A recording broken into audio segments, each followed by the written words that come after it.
ایک constitutional crisis ملک کے اندر آ چکا ہے. پاکستان کے اندر پوری اکانومی، پوری گورنمنٹ فنکشنریز، ہر چیز کو روک کے رکھا گیا ہے ایک کانسٹیٹیوشنل پیکج پاس کرنے کے لیے. عمران خان سے ملاقاتیں بھی بند کرائی گئی تھی اس کے لیے. لوگوں کو ان کے گھروں سے اٹھایا جا رہا ہے، ان کی عورتوں بچوں کو اٹھایا جا رہا ہے. جو کیسز رپورٹ کر رہے ہیں، جو اختر مینگل صاحب نے ابھی پریس کانفرنس میں اپنی بتائے ہیں، جو انہوں نے آج کے دن کی تھی مولانا فضل الرحمان کے گھر کے باہر ان سے ملاقات کے باہر، وہ دبئی سے اسپیشلی واپس اسلام آباد آئے ہیں اس کے لیے. اس سب کو مد نظر رکھتے ہوئے ہم یہ کہہ سکتے ہیں کہ پاکستان کی ہسٹری کا بدترین دور پولیٹیکلی چل رہا ہے. ضیاء کی آمریت میں ہم زندہ نہیں تھے، لیکن ہم نے اس کے بارے میں تفصیلی طور پہ پڑھا ہے. بہت ظلم و بربریت انہوں نے بھی نافذ کیا تھا، لیکن ایک جمہوری گورنمنٹ کے ہوتے ہوئے یہ ظلم و بربریت نافذ ہونا ناقابل قبول ہے. اس پہ سب اتفاق کرتے ہیں. یا تو یہ گورنمنٹ جمہوری نہیں ہے، اس کے پیچھے کوئی اور ہے، یا پھر ہمارے ہاں جمہوریت کا مطلب تبدیل کر دیا گیا ہے. جمہوریت کا اصل میں مطلب ہے امریت. ساری عمر ہم نے دیکھا کہ پاکستان کے اندر جتنے بھی بڑے سیاسی لیڈر آئے ان میں ایک فیشسٹ ٹینڈنسی تھی. یہاں پہ بڑا لیڈر تو پرائم منسٹر نہیں بن پایا، اس کا چھوٹا بھائی پرائم منسٹر بن گیا. لیکن اس وقت نمبرز پورے کرنے کے لیے جو ہٹ کنڈے سرکار، پولیس فورسز اور اسٹیبلشمنٹ استعمال کر رہی ہے وہ قابل مذمت ہے. چاہے آپ بی این پی کے ہوں، چاہے آپ جے یو آئی ایف کے ہوں، چاہے آپ پی ٹی آئی کے ہوں، ہر کسی کے بندوں کو یرغمال بنایا جا رہا ہے. ایسی کیا چیز ہے ان ترامیم میں جو پاس کرانا اتنی ضروری ہے؟ کیا ملک میں اتنے کانسٹیٹیوشنل کیسز ہیں جس کی وجہ سے ملک فنکشن نہیں کر پا رہا؟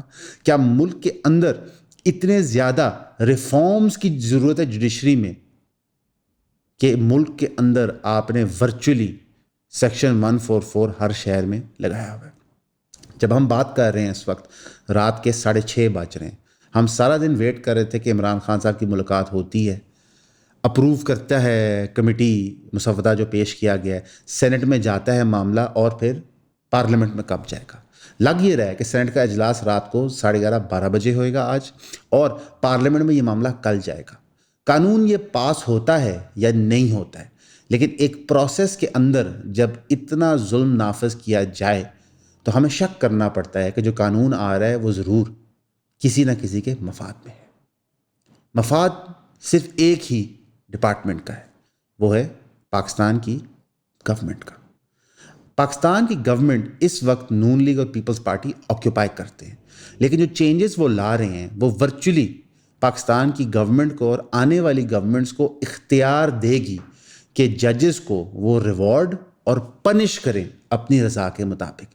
اس کا مطلب یہ ہے کہ اگر پی ٹی آئی کی گورنمنٹ ہے، نون لیگ کی گورنمنٹ ہے، پی پی پی کی گورنمنٹ ہے، یا کسی نئی سیاسی جماعت کی گورنمنٹ ہے، اگر ان کو لگتا ہے کوئی ہائی کورٹ کا جج اچھا پرفارم نہیں کر رہا تو وہ اس کی پوسٹنگ کر سکتے ہیں.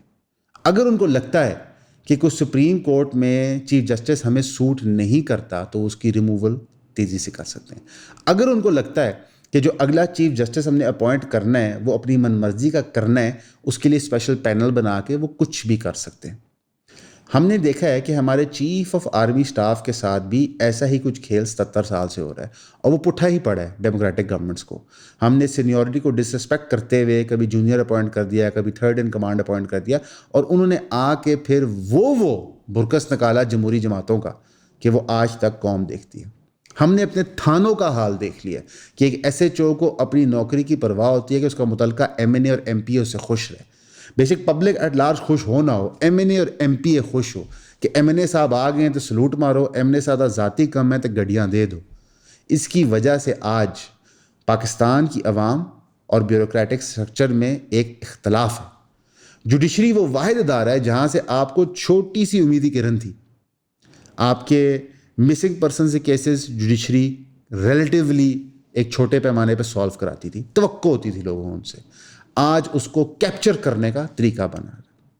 یہ وہ آئینی مسودہ ہے. اب پولیٹیکلی اس کے لیے کیا ہو رہا ہے؟ جے یو آئی ایف ایک فیوریبل پوزیشن میں بیٹھی ہوئی ہے. پچھلے 48 گھنٹے میں بلاول زرداری، آصف علی زرداری، محسن نقوی اور کئی بڑے لیڈران انکلوڈنگ بیرسٹر گوہر اور پی ٹی آئی کے کئی لوگ مولانا صاحب کے گھر کے 24، 48، 72 گھنٹے چکر لگائے جا رہے ہیں کہ مولانا صاحب کہیں گورنمنٹ سے نہ مل جائیں، مولانا صاحب کہیں پی ٹی آئی کے ساتھ دھرنوں میں شامل نہ ہو جائیں، اور ایٹ دا سیم ٹائم مختلف پارٹیوں کے ایم این اے اور سینٹرز کو اکٹھا کیا جا رہا ہے۔ اس ساری صورتحال کے اندر اچیو کیا ہو رہا ہے؟ ملک میں سیاسی نفرتیں، جو گیپ ہے اپوزیشن کا اور گورنمنٹ کا وہ زیادہ بڑھتا جا رہا ہے۔ جب آپ کسی عورت کو ہاتھ ڈالتے ہو تو اس کے گھر کے جو مرد ہوتے ہیں یا ان کے جاننے والے ہوتے ہیں وہ آپ سے اور دور ہو جاتے ہیں۔ اس وقت پی ٹی آئی کا رسپانس اس معاملے پہ بالکل زیرو ہے۔ نہ پی ٹی آئی یہ بتا پا رہی ہے کون سا ایم این اے ان کے ساتھ ہے، کون سا سینیٹر ان کے ساتھ ہے، نہ وہ یہ بتا پا رہی ہے کہ as far as votes are concerned کتنے ووٹ پی ٹی آئی کے پاس ہیں یا نہیں۔ اختر مینگل کی پارٹی کے کچھ لوگوں کو جب نقصان پہنچا تو انہوں نے آج واہ ویلا مچا دیا، پورا بلوچستان میں اس وقت شٹ ڈاؤن ہے، آپ جا کے دیکھ لیں، میجر شاہراہیں بلوچستان میں بلاک ہو چکی ہیں۔ جے یو آئی ایف کے بندوں پہ بات آئی تو مولانا صاحب نے تقریر میں کہا کہ میں 12 لاکھ بندے اسلام آباد لے جاؤں گا، اور مولانا صاحب کے پاس بہت بڑا ایک مدرسے کا تنظیمی نظام ہے۔ اس لیول پہ بات آ گئی، ظاہر ہے ان دو بندوں کی ٹوٹل پارٹی حیثیت 4 یا 5 سیٹوں کی ہے، تو انہوں نے اس کو بالکل پروٹیکٹ کرنا ہے۔ آن دی ادر ہینڈ ہم نے دیکھا ہے فائنلی لوگوں کو ریئلائز ہو رہا ہے کہ کتنی ڈیموکریٹکلی کمزور ہماری پولیٹیکل پارٹیاں ہوتی ہیں۔ پی ٹی آئی کا لیڈر جیل میں ہے، 2 ہفتے سے اس سے بات نہیں ہو پا رہی، پوری پارٹی کی برکس نکل گئی ہے۔ ایک بندہ ایک بندے پہ کوئی ایلیگیشن لگا رہا ہے، وہ بندہ کسی اور بندے پہ کوئی ایلیگیشن لگا رہا ہے۔ آپ کو نظر آ گیا ہے کہ جن لوگوں نے جمہوریت کا دفاع کرنا تھا وہ کتنے کھوکھلے ہیں، سمجھ ہی نہیں آ رہی کیا کریں۔ آپ بیرسٹر گور صاحب کی آج گفتگو سنیں عمران خان صاحب کو ملنے کے بعد، انہوں نے کہا کہ جی عمران خان صاحب ریجیکٹ کرتے ہیں اس آئینی پیکج کو، وہ اس کو انکانسٹیٹیوشنل سمجھتے ہیں۔ فارم 45-47 والی گورنمنٹ بعد انہوں نے ریپیٹ کی، اور ساتھ ہی انہوں نے یہ کہا کہ جب تک پی ٹی آئی کی ریکمنڈیشنز آئینی ترمیم کے حوالے سے نہیں مانی جائیں گی تب تک یہ بل پاس نہیں ہو سکتا، اور اگر ہوگا تو یہ کمپلیٹلی ایلیگل ہے، اور جو ہٹ کندے سرکار استعمال کری لوگوں کو اکٹھے کرنے کے لیے وہ بھی کمپلیٹلی ایلیگل ہے۔ ساتھ ہی انہوں نے یہ بتایا کہ عمران خان صاحب نے کہا مجھے اگر 100 سال بھی جیل میں رکھا جائے گا تو میں قوم کے لیے رہنے کو تیار ہوں۔ انہوں نے یہ بھی بتایا کہ میری فیملی نے کتنی خدمات کی ہیں قوم کے لیے، کتنا ظلم میری فیملی پہ کیا جا رہا ہے۔ اب ریئلٹی یہ ہے، وہ یہ باتیں کس کو بتا رہے ہیں، کس کو سنا رہے ہیں، کس کو سمجھا رہے ہیں؟ عوام کو یا اپنی پارٹی کی لیڈرشپ کو؟ آپ کے سامنے ہے کہ عمران خان کی دونوں بہنیں، جن کا قصور یہ ہے کہ وہ احتجاج کری تھی اپنے بھائی کے لیے، اکیلی تنہا اسلام آباد میں تھیں، ان پہ 80 ٹیررزم کے مقدمے بنائے ہوئے ہیں، ان کو فزیکل ریمانڈ میں رکھا جاتا ہے۔ سرکار اس پہ بالکل خاموش ہے۔ وہ وقت مجھے یاد ہے جب نواز شریف کو اجازت نہیں دی گئی تھی کلثوم نواز سے بات کرنے کی، اس سے زیادہ گھٹیا چیز میں نے زندگی میں نہیں دیکھی تھی۔ لیکن نون لیگ کی سرکار اس چیز پہ انہوں نے عہد کیا ہوا ہے کہ عمران خان کی جو بھی غلطیاں تھیں ہم نے اسے 10 گنا اوپر ہی غلطیاں کرنی ہیں۔ ہمارے لیڈروں نے ابھی تک کچھ نہیں سیکھا۔ 90s کی دہائی میں جب 2/3 اکثریت نون لیگ کے پاس تھی اور 2/3 کی اکثریت ان کے پاس پارلیمنٹ اور سینٹ دونوں میں تھی، تب بھی انہوں نے ایک آئینی ترمیم پیکج لائے تھے، تب بھی انہوں نے اپنے سارے پارلیمنٹیرینز اور سینٹر اکٹھے کیے تھے، ان کو بتایا تھا کتنی اچھی آئینی ترمیم ہے، کتنی ضروری۔ صاحب بلاول صاحب تقریریں نہیں کر رہے تھے ابھی کچھ عرصہ پہلے، لیکن وہاں پہ ایک بندے نے سوال پوچھ لیا کہ سر ترمیم ہم دیکھ سکتے ہیں، تو لاء منسٹر نے کہا میرے پاس تو نہیں ہے۔ آج بھی وہی ہے، ہسٹری ریپیٹ ہوتی ہے پاکستان میں۔ ایک پاپولسٹ کھڑا کیا جاتا ہے ذوالفقار علی بھٹو کے نام سے، عوام کا مینڈیٹ اس کے پاس ہوتا ہے، اس کو سولی پہ ٹانگ دیا جاتا ہے۔ آج دوسرا پاپولسٹ آپ کے ساتھ کھڑا ہوا ہے عمران خان، عوام کا مینڈیٹ اس کے پاس ہے، جیل میں بند پڑا ہوا ہے۔ یا تو جو ملک کے ہینڈلرز ہیں، جو ہماری اسٹیبلشمنٹ ہے، وہ کوئی نیا اسکرپٹ لکھیں۔ وہ ہوتا ہے نا کہ ریمبو 1، ریمبو 2، ریمبو 3، ریمبو 4، 3 تک بالکل مووی کا نا مزہ ختم ہو جاتا ہے، وہی کہانی چل رہی ہوتی ہے ریپیٹ پہ، پھر کچھ عرصے بعد ریبوٹ ہوتا ہے، ایک بوڑھا سلویسٹر اسٹیلون آتا ہے ایک نئے کریکٹر کے ایوٹار میں۔ پاکستان کو اس کی ضرورت ہے، کیونکہ وہ جو پرانے فارمولے ہیں وہ نہیں کام کرے، بچہ بچہ دیکھ لیتا ہے، بچہ بچہ سمجھ لیتا ہے۔ آئینی ترمیم میں جو چیز سب سے زیادہ پرابلمیٹک ہے وہ یہ ہے کہ چیف آف آرمی سٹاف کی اپوائنٹمنٹس اور ایکسٹینشنز کا جو اختیار ہے اس کو پرائم منسٹر سے لے لیا گیا۔ although مشکل ہوتا تھا پرائم منسٹر کے لیے پہلے بھی کنٹرول کرنا موسٹ چیزیں, لیکن اگر پرائم منسٹر سے لے کے ایک اسپیشل کمیٹی میں چلا جائے گا تو وہ معاملہ اور بھی گرے ایریا میں چلا جاتا ہے. ہم سب کو پتہ ہے یہاں پہ بیٹھے کہ ہمارے ملک کی ڈوریں کہاں سے چل رہی ہیں, لیکن ان لوگوں کو اپیل ہے طاقتور حلقوں میں کہ آپ ملک کا کیا رزلٹ نکال رہے ہیں. آپ نے دھرنے روک دیے, ایس سی او کانفرنس ہو گیا, ایس سی او کانفرنس کا رزلٹ 0 آیا میرے نزدیک. کوئی معاہدے نہیں سائن ہوئے, کوئی پیسے نہیں آئے, وہی گھسی پیٹے باتیں ہوئی ہیں.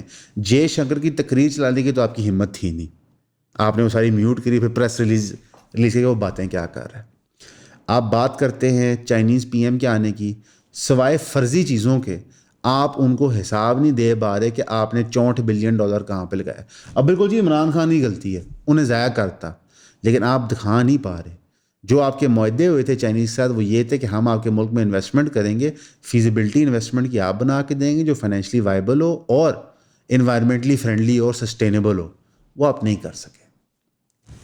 ایک لمحہ آتا ہے, اس کے بعد انسان سوچتا ہے کہ شاید یہ لوگ ہی نااہل ہیں, ان کے اندر کوئی پازیٹیو تھنکنگ نہیں ہے. جس طرح پی جی سی کا کیس ہینڈل کیا گیا اس سے بھی یہ نظر آتا ہے. کئی معاملات ہیں جنرلی ہم اپوزیشن سے کس طرح ہینڈل کرتے ہیں. نہ پی ٹی آئی گورنمنٹ میں یہ تمیز اخلاق تھا, نہ پی ایم ایل این, نہ پی پی پی. اور ہوتا کیا ہے کہ یہ سارے سہولت کار بن جاتے ہیں وقت کی اسٹیبلشمنٹ کا, اور پھر بعد میں ان کو احساسات ہوتے ہیں کہ ووٹ کو عزت دو, مجھے کیوں نکالا, عمران خان صاحب کہہ رہے ہیں سب کچھ باجوہ نے کیا تھا, فیض نے یہ کر دیا, اب یہ بندہ کر رہا ہے. ایسے نہیں چلے گا. ہمیں عہد کرنا ہوگا ایز پاکستانیز کہ ہم اپنے نظام کو ایسے نہیں چلا سکتے. یہ ابھی تک کی اپڈیٹس ہیں, لیکن خبریں لمحہ بلمحہ چینج کر رہی ہیں. تو انشاءاللہ امید ہے کہ جو بھی اس ترمیم کے حوالے سے ہوگا ملک کے لیے بہتر ہوگا, قوم کے لیے بہتر ہوگا, اور بیٹر سینس ول پریویل. ہمارے سیاستدان اپنے ذاتی مفادات اور اقتدار کی لالچ کو چھوڑ کے عوام کا سوچیں گے. سننے کا شکریہ. حق کی آواز سب کو اٹھانی چاہیے, لیکن حق کی آواز اٹھانے کے لیے بہت ضروری ہے کہ آپ کو بات کرنے کا طریقہ ہے, آرگیومنٹ فارم کرنے کا طریقہ ہے. انڈر کانفیڈنس, اسٹٹر کرنا, پبلکلی اپنی بات نہ کرنا, یہ سارے پرابلمز ہیں جو آپ سالو کر سکتے ہیں. کوشش کریں کہ آپ وہ پروگرامز خریدیں جو آپ کی پرسنل اسکلز امپروو کریں. لارج پبلک گیدرنگز ہو, انٹیمیٹ ریلیشن شپس ہوں, یا پھر ورک پلیس انوائرمنٹ ہو. پبلک اسپیکنگ کورسز آپ کا ہر جگہ ہیلپ کر سکتے ہیں.